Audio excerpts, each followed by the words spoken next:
Naalalayan din ng programang Magnegosyo Taday ang kababayan nating si Ramimi Omo mula sa Marilog District sa Davao City.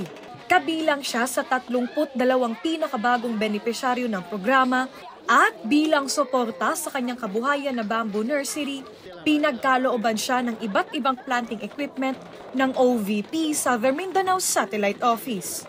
Para pod madagdag bud sa amo ang labi na financial, then napod may madagdag na matun-an sa part sa bamboo. Dakong tabang para sa kuha kay labi na pod sa akong asawa, makatabang pod siya kuan, napod siya kalingawan. Narito naman ang mensahe ng ilan sa ating mga kababayan para sa OVP. OVP po, thank you very much sa opportunity at sa chance na to para sa amin, para sa local community natin, kasi malaking tulong to para sa kanila. Lalong-lalo na hindi naman lahat may trabaho, hindi naman lahat kaya na rin maghanap buhay sa malayo. Mas pinipili din ng iba na dito lang sa kanilang bahay. So chance to para makatulong, extra income para sa pamilya, para at least gumaan-gaan yung buhay.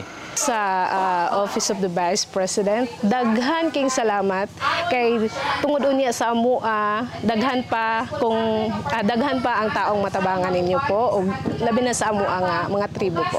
Daghan king salamat sa pag kuan nila diri sa for the first time na diri nila na hatag sa mua diri sa Barangay Baganihan.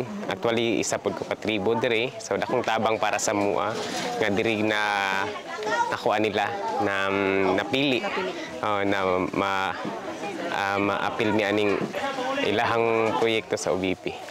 Sa datos mula sa OVP SMSO, simula Mayo hanggang Nobyembre ngayong taon, aabot na sa mahigit 300 individual at isang grupo ang kabuuang bilang ng mga benepisyaryo ng Magnegosyo Taday program.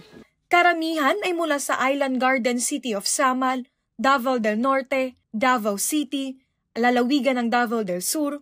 Nakarating na rin ang programa sa maraming lugar sa Davao Oriental, Davao Occidental at Davao de Oro. Mula rito sa Marilog District sa Davao City, ako po si Jera Gomez. Lahat para sa Diyos, bayan at pamilyang Pilipino. Valiente News.